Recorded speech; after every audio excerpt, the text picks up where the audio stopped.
Welcome to MRR news బులెటిన్ల ముందుగా headlines చూద్దాం.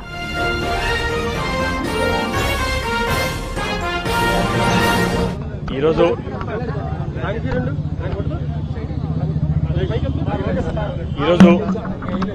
పల్నాడు జిల్లా హెడ్ క్వార్టర్ అయిన నర్సరాట్లో నిన్న జరిగిన సల్మాన్ రాజు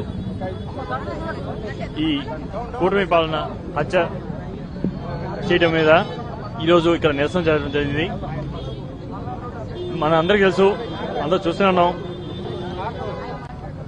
గురజాల కాన్స్టిట్యూన్సీలో పిన్నెలి అనే ఊరు నుంచి సుమారు 200 కుటుంబాల పైన ఆ ఊరు వదిలేసి గత 18 నెలలుగా ఎక్కడెక్కడో కూలి పనులు చేసుకుంటూ వాళ్ళ పొలాలు వేసుకుని వేరే ఊళ్ళకెళ్లి కూలి పనులు చేసుకుంటూ వాచ్మెన్లుగా సిటీస్ లో లేదా ఇళ్లలో పనిచేసుకుంటూ బతుకుతున్నారు. ఒక రోజు కాదు, 2 రోజులు కాదు, 18 నెలలుగా. ఇది ఇప్పటిదాకా ఎక్కడ జరగundదు. ఏ గవర్నమెంట్ లో ఇన్నాళ్ళు ఎక్కడ ఇంత ఇబ్బంది పెట్టి ఉండరు ఎవరిని.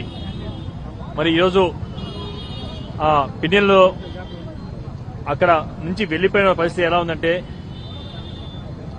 అక్కడ నుంచి వెళ్లిపోయిన తర్వాత మొన్న సంక్రాంతి పండుగ కానీ ఏదైనా సరే ఎవరైనా సరే వాళ్ళ సొంత ఊరికి వాళ్ళ చుట్టాలని కలవడం కానీ వాళ్ళ ఇళ్లకు కానీ రావడం అని ఆశపడతారు. అది మన సాంప్రదాయంగా అందరూ వస్తుంటారు.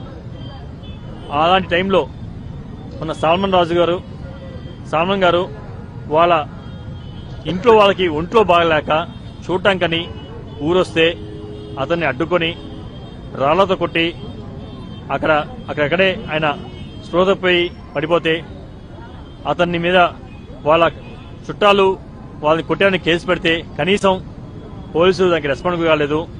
పైగా దానికి మిమ్మల్ని ఊరికి ఎవరు రమ్మన్నారు అని అడిగే పరిస్థితి ఉంది. అంటే పోలీసు పరిపాలన ఎంత ఘోరంగా ఉందో, ఎంత అరాచకంగా ఉందో చూడండి. ఆ తర్వాత అతన్ని మళ్ళీ నర్సరావులో తీసుకోవడం జరిగింది సల్మాన్ ని.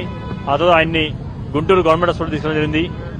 నిన్న గుంటూరు గవర్నమెంట్ హాస్పిటల్లో ఆయన మరణించిన తర్వాత అతన్ని పోస్ట్ మార్టం చేసుకుని అక్కడి నుంచి మళ్ళీ తీసుకెళ్తుంటే ఆయన చచ్చిపోయిన మనిషిని ఊర్లోకి తీసుకెళ్ళడం కూడా వాళ్ళు ఎన్ని అడ్డంకులు పెట్టారో అసలు మీరు చూస్తుంటే, ఆ వీడియో చూస్తుంటే తెలుస్తుంది ఎన్ని బ్యారికేడ్స్ పెట్టి ఎంతమందిని అడ్డుకున్నారో.